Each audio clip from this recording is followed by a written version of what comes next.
ओम नमः शिवाय। मैं पंडित गुलशन प्रसाद तिवारी आप सभी का अपने श्री शिव कृपा चैनल में स्वागत करता हूँ। आइए हम जानते हैं कि भगवान शिव ने अपने पुत्र गणेश जी का सर क्यों धड़ से अलग किया था, क्या कारण है।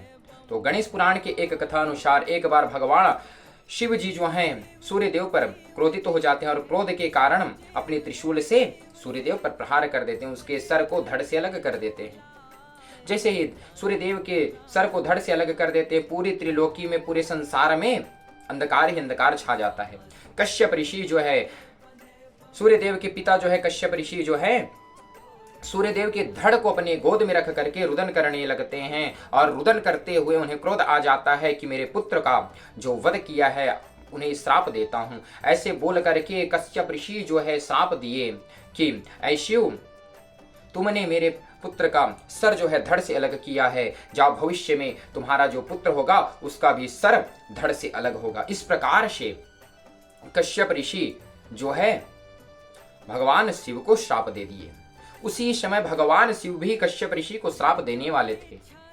उसी समय वहीं पर ब्रह्मदेव जो है आ गए और भगवान शिव से कहा कि प्रभु आप यह क्या कर रहे हैं, आप जो है क्रोध मत कीजिए, आप अगर क्रोध करोगे तो ये विवाद जो है बढ़ जाएगा, आप शांत हो जाइए।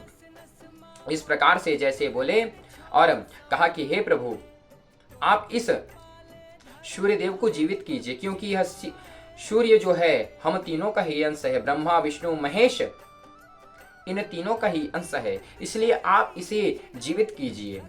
इस प्रकार से बार बार प्रार्थना करने पर भगवान शिव जी जो है उस सूर्यदेव को जीवित किए।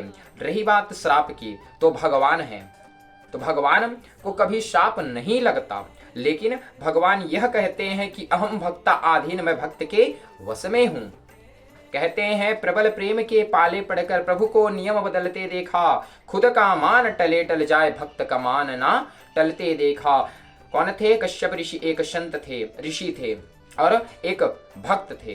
तो उनका श्राप जो है मिथ्या ना हो बोल करके भगवान शिव जो है उस श्राप को स्वीकार किए और भविष्य में जब विनायक हुआ तो उसके सर को धड़ से अलग भगवान स्वयं शिव जी ने किया। तो इस कारण से भगवान शिव ने अपने ही पुत्र गणेश जी का सर जो है धड़ से अलग किया था। ऐसे ही रोचकदार तथ्य जानने के लिए, नई नई जानकारी प्राप्त करने के लिए हमारे यूट्यूब को लाइक कीजिए, सब्सक्राइब कीजिए, कमेंट कीजिए।